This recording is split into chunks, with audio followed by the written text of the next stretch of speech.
President Donald Trump arrived in Davos for the World Economic Summit with a message in mind, peace and prosperity, but he immediately made some headlines. President Trump dismissed widespread reports that there are tensions between the U.S. and Great Britain. Then, while meeting with Israeli Prime Minister Benjamin Netanyahu, the president threatened to withhold financial aid to the Palestinians until the peace talks with Israel resume. That money is on the table, and that money is not going to them unless they sit down and negotiate peace. We'll see what happens with the peace process. Palestinian spokesman said the president's remarks were just unacceptable.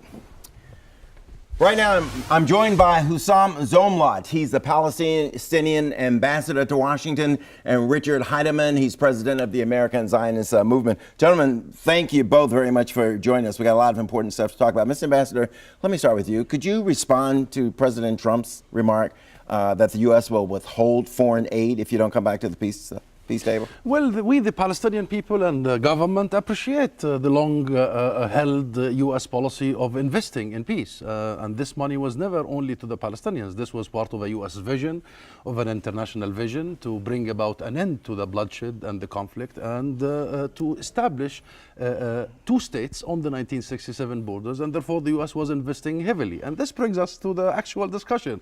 It's about the vision. It's about the policy. This is not about aid. You know, aid to be used as a financial pressure is absolutely unacceptable, and it doesn't work.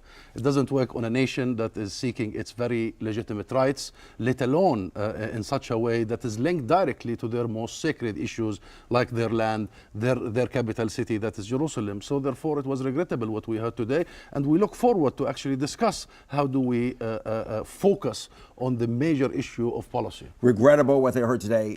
You totally disagree with that, I'm sure. No, I actually don't totally disagree.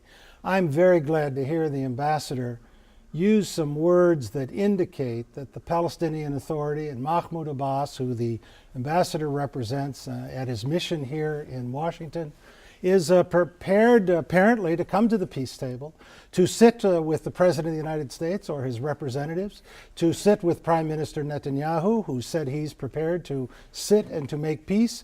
The parties should come together without precondition, should meet, should discuss the issues, resolve the core issues, and proceed to establish a better day for all people. I'm not sure I heard that exactly right. Are the Palestinians prepared to come to the table now, given that the president has doubled down on his position that Jerusalem is the capital of Israel, and we will move a small facility, embassy there sooner rather than later? Are you prepared to come to the table now? We have been on the table for 26 years, and we have been on the table for all these years under the U.S. sponsorship for one prime reason. The U.S. has kept its policy. They were talking about two states on the 1967. The U.S. has sent us a letter to confirm that they want to see an end of Israel's occupation because they voted, the U.S., for the UN Security Council resolution. There was very clear-cut terms of reference. We will not sit on an empty table. What President Trump did, actually, effectively, not taking Jerusalem off the table, he took the table altogether because we are not interested in talking for the sake of talking or coercions or diktats. This is a business of diktat. And to tell you the truth, Bruce, this is also about greed. The Palestinian acceptance of the U.S. conditions to accept and recognize Israel, which we did on 78% of the land, was not a Palestinian demand. It was a compromise from our side. It's all about taking a bit more every time from the Palestinians, stripping them of their basic rights. We will not accept this. Richard, what is there to negotiate at this point? Well, the parties reached an agreement previously, signed in the presence of presidents of the United States, that there were certain core issues that had to be addressed, core issues that dealt with, for example, borders. Let's just take the issue of borders. In international law, to have a state, there must be borders. So the parties need to sit and agree upon borders. The Palestinian Authority has to stop teaching hate. They have to stop wrongly accusing Israel of being an apartheid, racist, criminal state. Israel is one of the most dynamic and the most democratic state in the region. Let the parties come together, resolve their issues, and proceed together. Mr. Ambassador, what is there to negotiate? Given the current situation, Yeah. I don't think this is a table we can sit on. I believe we need to bring back some sort of international mechanism that discusses people's legitimate rights, that discusses and implements international consensus.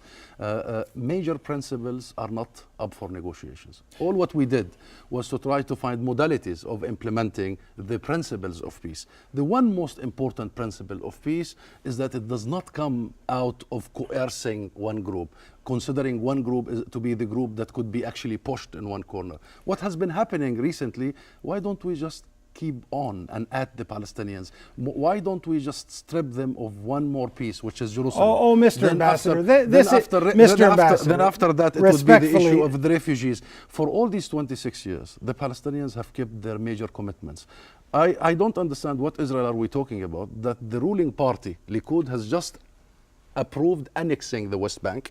I don't know what Israel we're talking about, that they just actually endorsed the death penalty Excuse against the me, Palestinians. Mr. Ambassador, Richard, with all due respect, to Mr. depict it as a Ambassador. democracy in front of the world. Okay, Mr. Ambassador, if we can let him speak. Okay. You see, Mr. Ambassador, it's just wrong to be here in Washington, in a diplomatic city, such a city of peace, to always be accusing Israel, always be accusing the Zionists of taking. Why not, Mr. Ambassador, recognize what we have? You have an invitation from the President of the United States, as previous presidents, to come to the table. You have a commitment from the Prime Minister of Israel, repeated and repeated, to come to the table.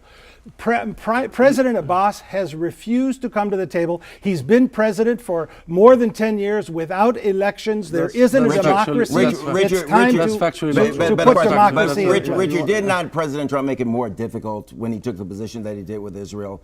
Did he not make it more difficult for talks to resume?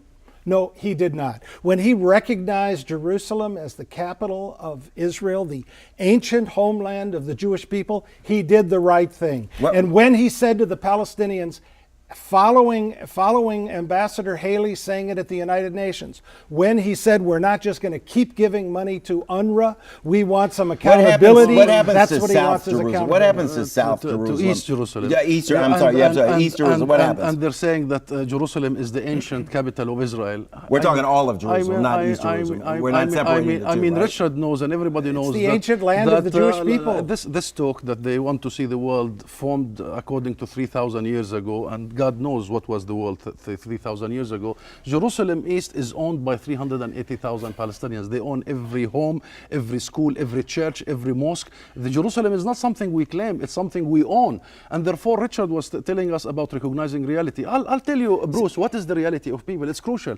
The reality is there is a military occupation since 1967, more than 50 years. The reality is that there is colonization on a daily basis. It's creeping everywhere, stealing people's private property. The reality is something that they refuse to acknowledge. Full-fledged apartheid, whereby there is one government that is in Tel Aviv controlling two people in two different systems. Gentlemen, I think as an ambassador in Washington, Mr. Ambassador, you should be above teaching hate. You should be above coming here to teach hate. I'm not teaching hate. You are teaching hate. No. It's what you teach in your school books. It's what you teach in your schools. It's the incitement that's going on. You don't like the truth. I accept the truth. You don't accept that the country you defend is an occupier. No, it's an occupier. It's not a military occupation. It is not. You don't accept that your country is stealing land on a daily basis. You don't accept that your country is segregating between people by the use of military enrollment. You don't accept that they are imprisoning children. And you don't accept Mr. Ambassador, I heard this in the United Nations for 35 years. This is a wrong way to represent your people in Washington. Represent my country. I know how to represent my people. You don't. Have a democracy then. Have a democracy. And let's move forward for the Palestinian people. What democracy do you have? A full democracy. Really? Yes, sir. Seriously? Gentlemen. Full Seriously? democracy. Do you give the right of any spouse who marries an Arab or a Palestinian legally? There are full rights, and you well know that. No right. This is the essence. But you've hijacked this discussion, Mr. Ambassador. The fact of the matter is, like the truth. Will the Palestinian Authority come to the negotiating table? Yes or no? No. Will you come now? Yes or no? You should come. Only if this table will guarantee the dignity and the rights of a nation that that deserves it and guarantee the international consensus. A table according to the will of the current Israel, the Benjamin Netanyahu Israel, that will keep striving. Mr. Ambassador, I think- say that your people will come to the table without precondition and sit and talk. My people will you come have to not the sat table. and talked. My people will come to the table under one requirement. That table is fair. That table looks at the future of both the people of Israel and the people of Palestine. That table will take into consideration that we have rights, we have dignity. Striving of Jerusalem, you know how significant Jerusalem is. You know the hundreds of thousands of people who live there. You have been to the streets, the ancient city of Jerusalem. Indeed I have. Striving our rights of the millions of refugees by attacking UNRWA. Mr. Mr. Ambassador, Ambassador, Mr. Ambassador, Ambassador, say that you will let come. him respond. Let the Palestinian Authority say we are prepared to sit with the United States, with the state of Israel, with Jordan, with other countries, and negotiate we have been sitting an for understanding. 26 years. You know what we reaped? You know what we reaped? It's time to say it You know today, what we Mr. reaped? Ambassador. The quadrupling of the settlements, Richard. It's time You know to that. no, Mr. You know Ambassador. what we reaped? Don't take the discussion. This is reality. Come to the table. Yeah, Come to the Are the table. settlements up for negotiation? Everything is up for negotiation. Will Come Will you to accept the that? table, Everything's Mr. up for Ambassador. negotiation. He says Come the without settlements. He says preconditions. everything is up for negotiation. Will you accept that? But show Settlements on the table. up and have meaningful discussions. We Tell have- we have Mahmoud been- we Abbas, have been- your we have boss, been- to We come. have been in this business for 26 years. Right. Sitting around the table without the terms of reference is just going nowhere. Right. We believe that Netanyahu is absolutely clear. Oh, this- Public. He does This is not not want about to bashing. See This does is not about want to the see a people truce. of the This is real- region. this Let's is reach real. an understanding. Imagine if Fatah, the ruling party in Palestine, took a decision 2 weeks ago, as the Likud did, annexing Jaffa or annexing Haifa. What would be your reaction? Tell me, Richard, what would be your reaction? Does Fatah not teach Likud annexed hate the West and Bank. martyrdom? No, we don't. No, we don't. Fatah Mr. teaches- Ambassador, no, we don't. No, you we know- don't. For all these years, On you see- Palestinian you- TV, Stop, hate and stop, martyrdom. stop, Can I stop, get- Put a stop to hate and martyrdom, The only, Mr. the Ambassador, prime- can I get a the question? prime American people know that Put a the stop to source- hate, Mr. American Ambassador. people know that the source of all evil is when you are controlled by a military occupation. They have Mr. by Ambassador, colonization. don't hijack the discussion I'm not here. hijacking. The The American people the know question- the story of the civil not. rights Mr. and the segregations. Mr. They Ambassador. know the story of a regime that privileges a certain group against the other. Mr. Ambassador, Right. why We're gonna not go to come break. to We're the gonna go to negotiating break. We're table? gonna go to break right now. negotiating table? Regroup. Ah, Okay. you don't Back in a minute. recognize one. Come to the table. What table?